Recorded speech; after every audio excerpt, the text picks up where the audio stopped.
ონკოლოგიური დიაგნოზი ხშირად ფიზიკურ ბრძოლას არ გულისხმობს მხოლოდ და მხოლოდ ემოციურ ტვირთზეც გვაქვს საუბარი. ეს ტვირთი აწევს როგორც პაციენტს, ასევე მის ახლობლებს და ასეთ დროს უმნიშვნელოვანესი როლი აქვს ფსიქოთერაპიას, რომელიც ეხმარება პაციენტს ცხოვრების ხარისხი გაიუმჯობესოს. თემაზე ვრცლად ვისაუბრებთ ჩვენ სტუმართან ერთად, რომელიც დედაქალაქიდან გვერდება, თამარ კახნიაშვილი, ფსიქოლოგი, ფსიქოთერაპევტი შემოგვიერთდა.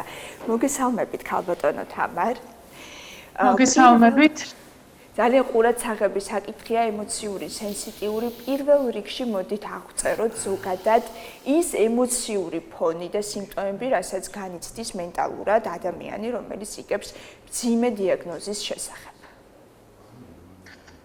მადლობა მინდა გითხრათ გადაცემაში მოწვევისთვის, იმისთვის, რომ ესეთი მნიშვნელოვანი და საჭირო თემით დაინტერესდით კიდევ ერთხელ. რაც შეეხება ემოციურ ფონს, რა თქმა უნდა, მიუხედავად იმისა, რომ დღეს ითვლება კიდევ არ არის განაჩენი ემოცილება მკურნალობას, ძალიან ბევრი კარგი მეთოდები არსებობს ონკოლოგიური დაავადების სამკურნალოდ. ეს დიაგნოზი მაინც ძალიან სერიოზული სტრესია თითოეული ადამიანისთვის. და დიაგნოზის მიღება საკმაოდ რთულია. არა კონკრეტული პაციენტისთვის, მხოლოდ მთელი ოჯახისთვის, ხო? იმ ადამიანის გარშემო შეიძლება იყოს მშობლები, მეუღლე, შვილები და მთელი ეს შემადგენლობა დგება რაღაცა სერიოზული გადაწყვეტილების წინაშე.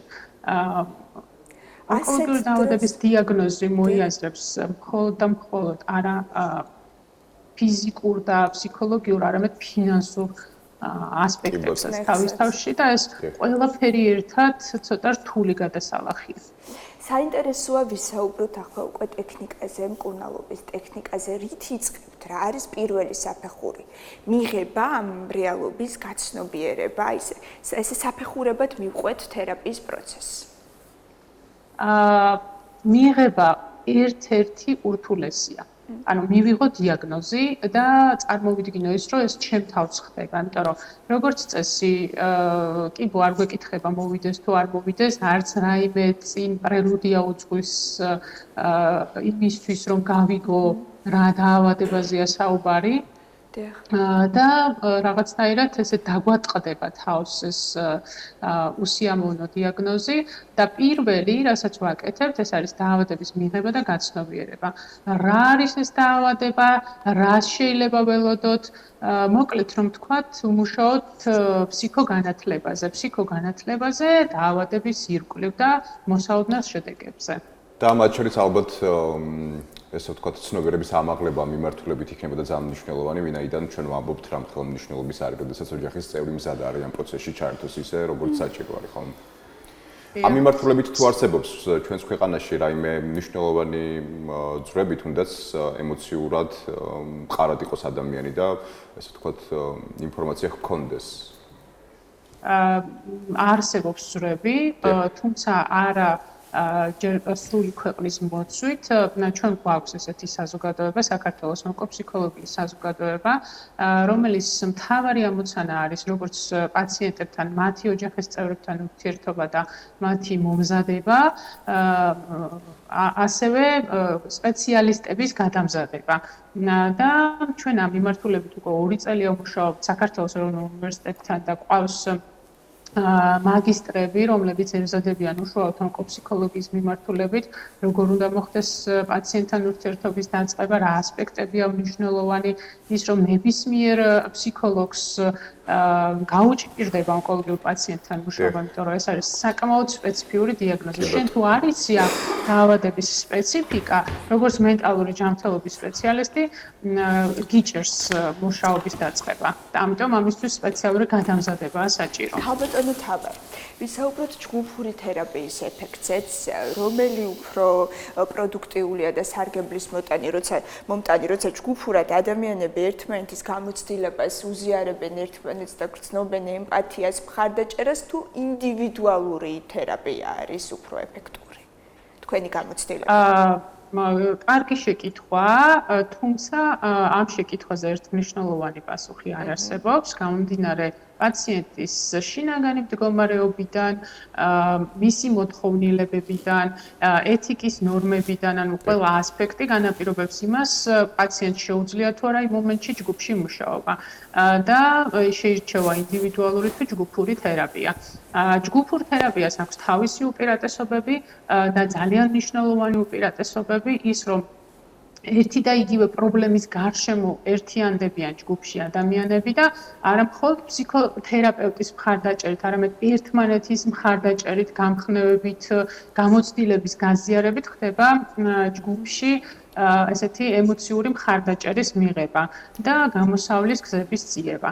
ინდივიდუალურ თერაპიას თავისი სპეციფიკა აქვს, იმიტომ რომ საქართველო არ არის დიდი ქვეყანა და ამიტომ რაღაცა ის მომენტი, რომ ყველას ნაცნობია, ზოგიერთ ადამიანს უჭირს ასეთ ჯგუფში გახსნა, თავის პრობლემებზე საუბარი და ამ შემთხვევაში უპრიანი არის ინდივიდუალურ თერაპიაზე საუბარი. აი, საზოგადოებრივ სტიგმამდე მივედით, ხო? ეს არის ალბათ ერთ-ერთი ემოციურად დამაბკოლებელი ფაქტორი პაციენტებისთვის, ხო? აი, ონკოლოგია, ღმერთო, რაღაც ციბრალური ჩნდება მაშინვე ამ ადამიანის მიმართ და გონია რომ სიკეთეს ვაკეთებთ, რეალურად უფრო ვთრგუნავთ.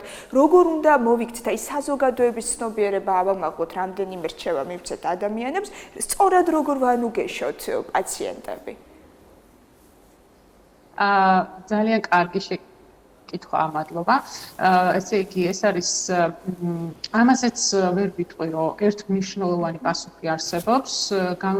ზოგადად ფსიქოთერაპია არის ერთმნიშვნელოვანი, ძალიან ინდივიდუალურ მიდგომას საჭიროებს, მაგრამ საერთო წესი ალბათ ის იქნება, რომ ჩვენ გამოვიდეთ პაციენტის სურვილებიდან, მოთხოვნებიდან და საჭიროებებიდან გამომდინარე. საზოგადოება თუ ეს ვიწრო საზოგადოებაზეა საუბარი, ოჯახის წევრებზე, მეგობრებზე, თანამშრომლებზე, ახლო ნათესავებზე, მაშინ ამ შემთხვევაში ჩვენ გვაქვს საშუალება, რომ პაციენტს უშუალოდ ვკითხოთ და უნდა თუ არა ის დახმარება მიიღოს, რასაც ჩვენ ვთავაზობთ და იგრძნოს თავი ავადმყოფად, ხო, ასე ვთქვათ, ბრჭყალებში. ზოგ შემთხვევაში პირიქით უარესს ვაკეთებთ, როდესაც ზედმეტ მზრუნველობას ვიჩენთ ადამიანის მიმართ და იმ ყოველდღიურ ყოფით საქმიანობაში ხელს უშლით, ვეუბნებით, რომ უნდა დააწყვეს, მოისვენოს, ეს არასწორია ხოლმე. ზოგ შემთხვევაში პირიქით არის, ანუ ადამიანს აქვს სურვილი და მოთხოვნილება, რომ მე ახლა ავათვარ და თქვენ მე უნდა მომეფეროთ, ჩემზე უნდა იზრუნოთ, მე აქამდე თქვენზე ვზრუნავდი და ახლა თქვენ ხართ ვალდებული. ანუ გააჩნია რა ამბავი ხდება ადამიანის თავის ტვინში, როგორი მოთხოვნები აქვს, როგორი სურვილები აქვს, თუმცა ამის ჩამოყალიბებაში ვეხმარებით ჩვენს ფსიქიკური ჯანმრთელობის სპეციალისტები და შეიძლება არა მხოლოდ ინდივიდუალური და ჯგუფური თერაპიის, არამედ ესეთი ოჯახური ტიპის შეხვედრების ორგანიზება, სადაც ვაძლევთ საშუალებას, რომ უფრო კომფორტულ და სწორ გარემოში მოხდეს ამ ურთიერთშეთანხმების ჩამოყალიბება. აი, სწორი გარემო როგორი არის საინტერესოა, სწორ გარემოში რა თერაპიულ გარემოს გულისხმობ, ანუ ის ოთახი, სადაც მათ შეუძლიათ მშვიდად წყნარად ილაპარაკონ ფსიქიკური ჯანმრთელობის ამ შემთხვევაში ფსიქოთერაპევტის თანდასწრებით და რაღაცა შეთანხმებების მიღწევა ამ შემთხვევაში. საინტერესოა, ქალბატონო თამარ, თუ ხდება თერაპიაში ისეთი პაციენტების ჩართვა, რომლებმაც უკვე დაამარცხეს სიმსივნე, კიბო და ისინი უზიარებენ ამ ადამიანებს თავიანთ გამოცდილებას. ეს ძალიან კარგი საშუალებაა ჯგუფური თერაპიის დროს. ჩვენ ვლაპარაკობთ კიბოს დამარცხებაზე, მაგრამ რეალურად ონკოლოგიურ პაციენტს, წარსულში ონკოლოგიურ პაციენტს ფაქტიურად რაღაცნაირად მთელი ცხოვრების განმავლობაში მიყვება დაავადების დაბრუნების შიში. და როგორც დიაგნოზის გაგების სიმძიმე, ისეთივე სიმძიმე აქვს ამ დაავადების დაბრუნებას. ანუ საუბრობთ იმაზე, რომ ყველა საკონტროლო კვლევა, ყველა ანალიზი, ყველა ეხოსკოპიის კონტროლი ადამიანებს აფიქრებინ, ან მუდმივად სტრესში ამყოფებს და ამ დროს ფიქრობს იმას, რომ ვაი თუ იქ რამე ახალი წარმონაქმნია. ანუ რაღაცნაირად უარყოფით ლაიტმოტივად მიყვებათ ხოლმე ადამიანებს ეს შიში. და ჩვენი მთავარი მიზანი ერთ-ერთი ეს არ არის მხოლოდ დაავადებასთან ადაპტაცია, ამის შესახებ ინფორმაციის მიწოდება, სწორი ქცევაში დახმარება. ჩვენი მთავარი მიზანია ის, რომ ონკოლოგიურ პაციენტს მხარში ვედგეთ მთელი მისი აი მოგზაურობის პერიოდში და სწორედ იმ მითითებას ვაძლევთ ხოლმე, რომ შენ მარტო არ ხარ და მიუხედავად იმისა, რომ შენ ახლა დაასრულე მკურნალობა, ნებისმიერ ეტაპზე, როდესაც შენ დაგჭირდება ემოციური მხარდაჭერა, შეგიძლია მიაკითხო დაუშვათ სპეციალისტს. ხო, ამ შემთხვევაში მე ვაძლევ ესეთ მითითებებს და მომაკითხონ მე. აი იმედი ალბათ ხო ეს არის ძალიან მნიშვნელოვანია, გქონდეს იმედი და იცოდეს სად წახვიდე, ვის მიაკითხო. და ძალიან მნიშვნელოვანია, რომ ნებისმიერი ონკოლოგიური პროფილის კლინიკაში იყოს ესეთი ფსიქიკური ჯანმრთელობის სპეციალისტი, მომზადებული სწორედ აი ამ ონკოლოგიურ თემებზე სასაუბროდ, რომელიც იქნება მხარდამჭერი ადამიანისთვის მთელი ცხოვრების განმავლობაში. აი ფსიქოთერაპიის გავლენაზე უფრო ღრმად რომ ვისაუბროთ, რეალურად რა გავლენის მოხდენა შეუძლია ფსიქოთერაპიას, მის ეფექტს მკურნალობის პროცესში. შეიძლება თუ არა დააჩქაროს გამოჯანმრთელების პროცესი, ვისაუბროთ ამაზეც. ძალიან მოზადებულები ხართ და ძალიან მიხარია, რომ ესე ღრმად და კარგად იცნობთ ამ პრობლემას. ესე იგი, როდესაც ჩვენ მკურნალობთ, ჩვენ ვებრძვით ისეთ ასე ვთქვათ, სიმპტომებს, როგორც არის შფოთვა, როგორც არის ამოჭარბებული გაღიზიანება, როგორც არის ძილის დარღვევა, როგორც არის დაქვეითებული განწყობა, უხალისობა, არაფრის კეთების სურვილი. და რა თქმა უნდა, თუ ჩვენ ამ პრობლემებს მოხსნით, ჩვენ უკვე შეგვიძლია იმაზე საუბარი, რომ თუნდაც პოსტოპერაციულად გამოჯანსაღების პროცესი იქნება დაჩქარებული. თუნდაც ქიმიოთერაპიის გადასხმის შემდეგ უფრო ემოციურად ჯანსაღად მყოფი პაციენტი უკეთესად გადაიტანს მის გვერდით მოვლენებს. იმიტომ რომ მას მოწესრიგებული აქვს ძილი, ის არ ფიქრობს სულ რაღაცებს, არ ელოდება სულ გამოსავალს და ერთმნიშვნელოვნად პოზიტიურად აისახება ადამიანის ცხოვრების ხარისხზე. კი ბატონო.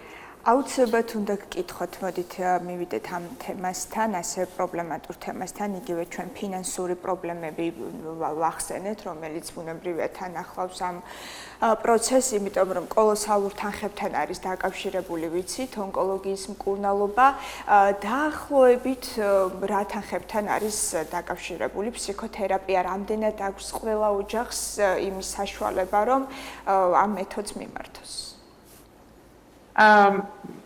პრობლემა არის, ყველა ოჯახს რა თქმა უნდა არ აქვს ამ საშუალება, იმიტომ რომ ფსიქოთერაპია ეს არ არის ერთჯერადი პროცესი, თუმცა ფსიქოთერაპიის სახეები არსებობს სხვადასხვა ვადიანი, ანუ მოკლევადიანი ფსიქოთერაპიის მეთოდები არის შედარებით გრძელვადიანი. ინდივიდუალური. აი სახელმწიფოსგან არ არის ქალბატონო თამარა. ესეთი ხელშემწყობი არანაირი მხარდამჭერა ჯერჯერობით არ არის, თუმცა დევს ეს სახელმწიფო ონკოლოგიური ზრუნვის პროგრამაში უკვე მრავალი წელია, თუმცა ფსიქოსოციალურ რეაბილიტაციაზე ჯერ ერთი თეთრი არ დახარჯულა ონკოლოგიურ პაციენტებში სახელმწიფოს მხრიდან. ჩვენ შემთხვევაში მე იმ კლინიკაში, სადაც მე ვმუშაობ, ამას უზრუნველყოფს თვითონ კლინიკა, რომ ონკოლოგიურ პაციენტებს ჰქონდეთ ხარისხიანი ფსიქოემოციური მხარდაჭერის მომსახურება. ანუ ეს არის ის, რაც გამოსასწორებელი არის, ხო, მცალსახად? კი, აუცილებლად მცალსახად გამოსასწორებელი. ფაქტია, ეს არის ალბათ გამოწვევა მიმართულებით ერთ-ერთი ყველაზე მნიშვნელოვანი, ხო, ხელმისაწვდომობის ნაწილი.